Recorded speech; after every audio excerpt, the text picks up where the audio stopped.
Hello every one, അങ്ങനെ Spain വ്ളോഗിൻ്റെ final എപ്പിസോഡിലേക്ക് എല്ലാവർക്കും സ്വാഗതം.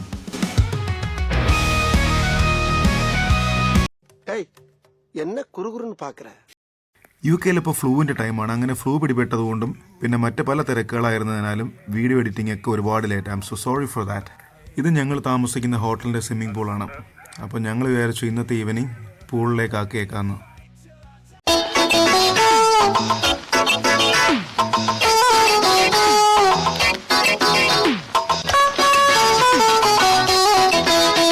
റിക്സിനെ മോട്ടിവേറ്റ് ചെയ്ത് പൂളിലേക്ക് ഇറക്കുന്ന സീനാണ് നിങ്ങൾ കാണാൻ പോകുന്നത്. എന്റെ ജിംനാസ്റ്റിക് ഭഗവാനെ, എന്നെ കാത്തുകൊള്ളണമേ. എനിക്ക് നല്ല മസിലുകൾ നൽകി സഹായിക്കുമാറാകണമേ. എന്റെ ഉള്ള മസിലുകളൊക്കെ ഒന്ന് പിടപ്പിച്ചേക്കണേ.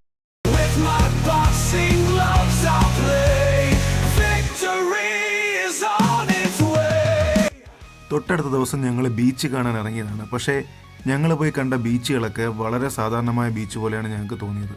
ബീച്ച് എന്ന് പറയുമ്പോൾ വളരെ വെറൈറ്റീസൊക്കെ വേണമല്ലോ. ഞങ്ങൾ പ്രതീക്ഷയൊന്നും അവിടെ കണ്ടില്ല. അപ്പോൾ ഉള്ളിടത്ത് നിന്ന് കുറച്ച് ഫോട്ടോസൊക്കെ എടുത്തിട്ട് അടുത്തടുത്തേക്ക് പോകാമെന്ന് വിചാരിച്ചു. எங்கள் தலைவன் பண்டு முருகன் அண்ணன், கருமை நிற கண்ணன், வேத்திலே மன்னன், சிந்தனை சிற்பி, சைனடு குப்பி, செயல் சிங்கம், பிரச்சார பீரங்கி.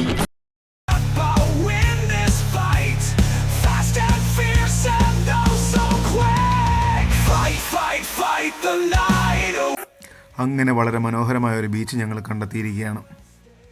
ബീച്ചിൻ്റെ ഭംഗിയും ബീച്ചിലെ ആൾക്കാരുടെ ഭംഗിയും പലതും ആസ്വദിച്ച് തുടങ്ങിയപ്പോൾ ഇന്നിനി ഇവിടെ കൂടിയാലോ എന്ന് വരെ ഞങ്ങളങ്ങ് ആലോചിച്ചു പോയി.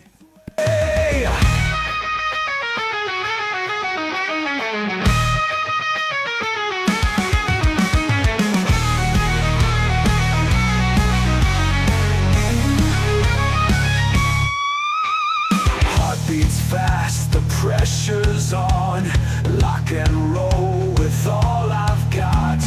Judo throws till the night is gone. Every moment is a shot. MMA, the dance of might. Every punch and every kick. Step by step I'll win this fight. Fast and fierce and oh so quick. അങ്ങനെ രണ്ട് ഇണക്കുരുവികളെ ഞങ്ങളവിടെ കണ്ടെത്തി. ഇണക്കുരുവികളടുത്തേക്ക് അല്പസമയത്തിനകം മടങ്ങി വരുന്നതായിരിക്കും.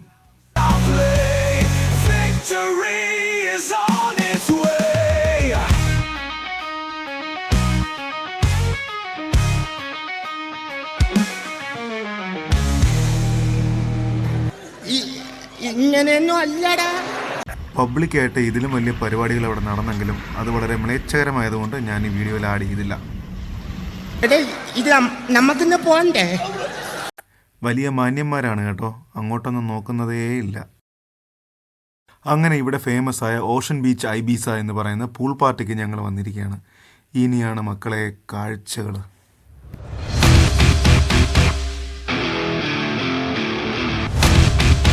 ഇതിപ്പോൾ ഞങ്ങൾക്ക് ഈ സൈഡിൽ നിൽക്കാൻ മാത്രമേ പറ്റത്തുള്ളൂ. ആ സീറ്റുകളിലേക്ക് പോയി ഇരിക്കണമെന്നുണ്ടെങ്കിൽ അത് ബുക്ക് ചെയ്യണം. അത് ഭയങ്കര കോസ്റ്റ്ലിയാണ്.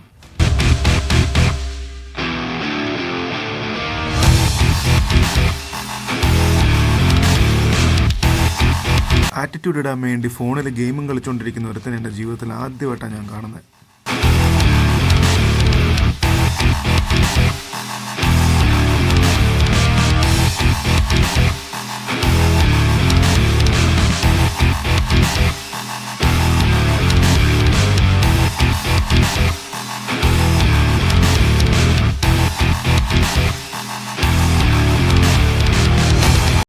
എളുപ്പല്ലോ ഈ ആദ്യം ഓരോ സാധനങ്ങൾ കിട്ടാൻ. ഇപ്പൊ കിട്ടിയവരൊക്കെ നല്ല പണിയെടുത്തിട്ടുണ്ടാവൂലേ. താൻ തൊട്ടെന്റെ പാഞ്ചി പറയണേ. താൻ വിചാരിച്ചത് വെള്ളയപ്പങ്ങാടിയിൽ വെള്ളയപ്പം ഉണ്ടാക്കണ പോലെ ടീം ടീം ടീം എന്ന് പറഞ്ഞുണ്ടാക്കിയതാ. ഇത് കഷ്ടപ്പെട്ട് തന്നെ കിട്ടുള്ളൂ.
പാർട്ടിയിൽ അവിടെ ബിക്കിനിയിട്ട ഗേൾസിൻ്റെ ഡാൻസും മറ്റ് പ്രോഗ്രാമുകളൊക്കെ ഉണ്ടായിരുന്നു. പക്ഷെ ഞങ്ങൾക്ക് എന്തോ ഒരുപാട് ബോറടിച്ചു തുടങ്ങി. പിന്നെ ഈ കുൽസിത പ്രവൃത്തികൾ മാത്രം കണ്ടുകൊണ്ടിരുന്നു കഴിഞ്ഞാൽ ബാക്കി കാഴ്ചകളൊക്കെ മിസ്സാവും. അതുകൊണ്ട് ഞങ്ങൾ വെളിയിൽ പോകാൻ തന്നെ തീരുമാനിച്ചു. എന്തോന്നടാ ഇതൊക്കെ നാണക്കേട്.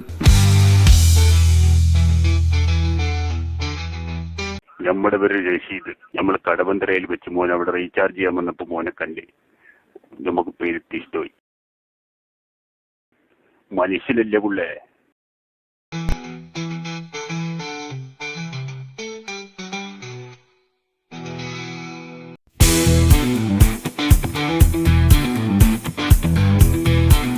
അങ്ങനെ വെളിയിൽ വന്നു, ഫുഡൊക്കെ കഴിച്ചു. പിന്നെ നേരെ ഉരുട്ടിയത് അറിഞ്ഞില്ല, സമയം ഒരുപാട് പോയി. അങ്ങനെ ഞങ്ങൾ പതുക്കെ നടന്ന് ഞങ്ങളുടെ റൂമിലേക്ക് പോകുന്ന കാഴ്ചയാണ് ഇപ്പോൾ കാണുന്നത്.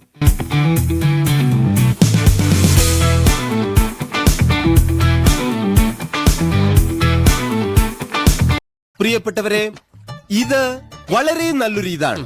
ഇതിനു വേണ്ടി എന്റെ എല്ലാ ഇതും ഞാൻ നൽകും. പിന്നെ എന്റെ മാത്രം ഒരു ഇത് കൊണ്ട് പറ്റില്ലല്ലോ. നിങ്ങളുടെ ഓരോരുത്തരുടെയും ഒരു ഇതുണ്ടെങ്കിൽ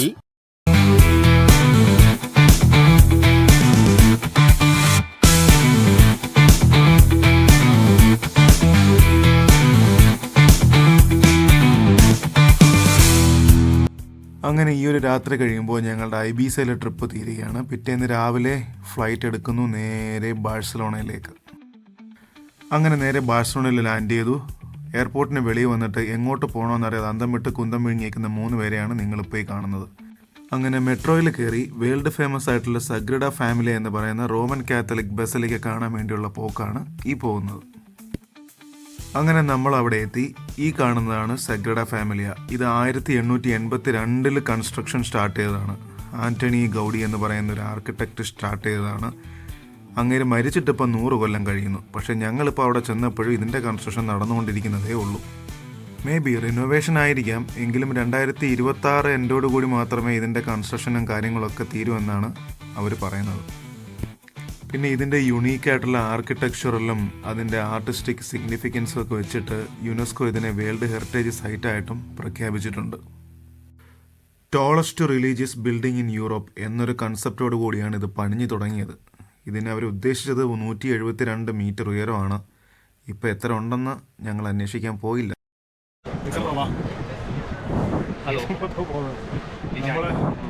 ഇപ്പോൾ നിൽക്കുന്നത് ബാഴ്സലോണയിൽ പള്ളിയുടെ പേരെന്താ? അതാണ് ഈ ബാക്കിൽ കാണുന്ന ഈ സംഭവം. ചൂടെന്ന് പറഞ്ഞാൽ എമ്മാതിരി ചൂട്. ഈ ചൂടത്ത് ഏതെങ്കിലും തണലത്ത് പോയി ഇരിക്കാൻ നോക്കിക്കൊണ്ടിരിക്കുമ്പോഴാണ് ഇനി അതിൻ്റെ നീളം അളക്കാൻ പോകുന്നത്.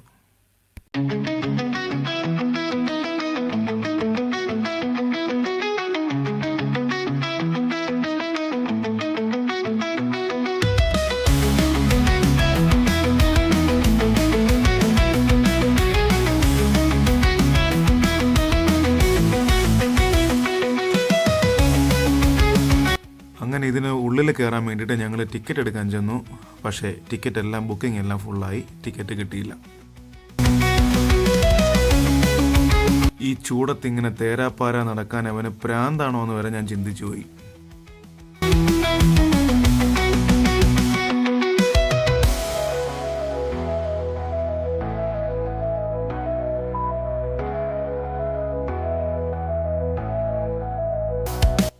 ഒരു ഈവനിങ് ടൈമിൽ വന്നിരുന്നെങ്കിൽ മനസമാധാനമായിട്ട് വിസിറ്റ് ചെയ്യാമായിരുന്നു.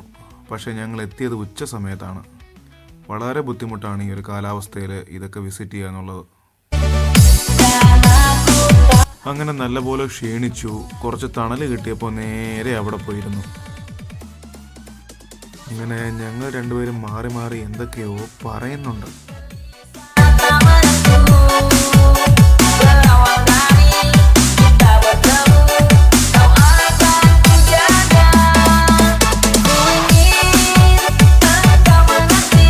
ഞങ്ങൾ 3 പേരും ശരിക്കും ക്ഷീണിച്ചു.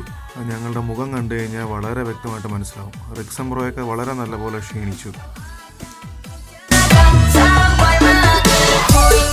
അങ്ങനെ ഈവനിങ് ആയപ്പോൾ ഞങ്ങൾ തിരിച്ച് എയർപോർട്ടിലെത്തി. അന്ന് ഈവനിങ് ഫ്ലൈറ്റിൽ ഞങ്ങൾ നേരെ തിരിച്ചു പോവാണ്. ഇത് ബാഴ്സലോണ എയർപോർട്ടിനുള്ളിലെ ഡ്യൂട്ടി ഫ്രീ ഷോപ്പാണ്.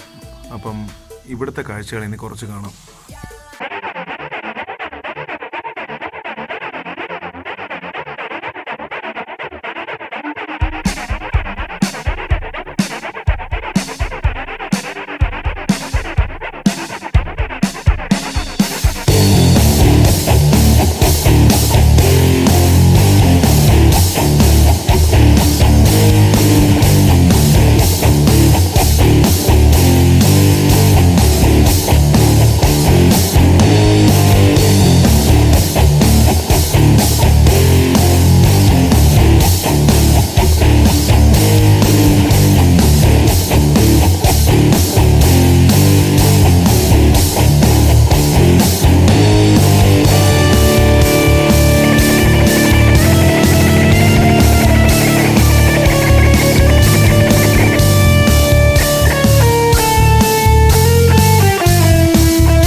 അത്യാവശ്യം പർച്ചേസിംഗ് ഒക്കെ കഴിഞ്ഞ് ഞങ്ങൾ നേരെ ഗേറ്റിനടുത്തേക്ക് പോകാൻ വേണ്ടിയിട്ട് വെളിയിലിറങ്ങി. അങ്ങനെ ഞങ്ങൾ എത്തിയപ്പോൾ അവർ പറയുന്നു ഫ്ലൈറ്റ് ക്യാൻസലായിന്ന്. അങ്ങനെ പിന്നെ ഞങ്ങൾക്ക് വേറെ ഫ്ലൈറ്റ് ബുക്ക് ചെയ്യേണ്ടി വന്നു. മല്ലോർക്കയിലേക്കാണ് ഫ്ലൈറ്റ്. നല്ലൊരു പ്ലേസാണ്, പക്ഷേ നമുക്ക് അവിടെ ഇറങ്ങി സ്പെൻഡ് ചെയ്യാനുള്ള ടൈമില്ല. അവിടുന്ന് തൊട്ടടുത്ത ഫ്ലൈറ്റ് പിന്നെ പിടിക്കണം. നമ്മുടെ രണ്ടാമത്തെ ഫ്ലൈറ്റ് ഏതാ? ജെറ്റു അല്ലേ? അപ്പോൾ ഓക്കെ. ഒരു ഉണ്ട്, ഒരാൾ ഉറക്കത്തിലായി, മറ്റേ ആൾ അവൻ്റെ അടുത്ത് ഞാനെന്നേ പറഞ്ഞതാണ് ബാഴ്സലോണ വേണ്ട, മല്ലോർക്ക പോകാമല്ല. ഇപ്പോൾ ഫ്ലൈറ്റ് ക്യാൻസൽ ചെയ്തിട്ട് മല്ലോർക്ക പോകേണ്ടി വന്നു. അപ്പോൾ ശരി.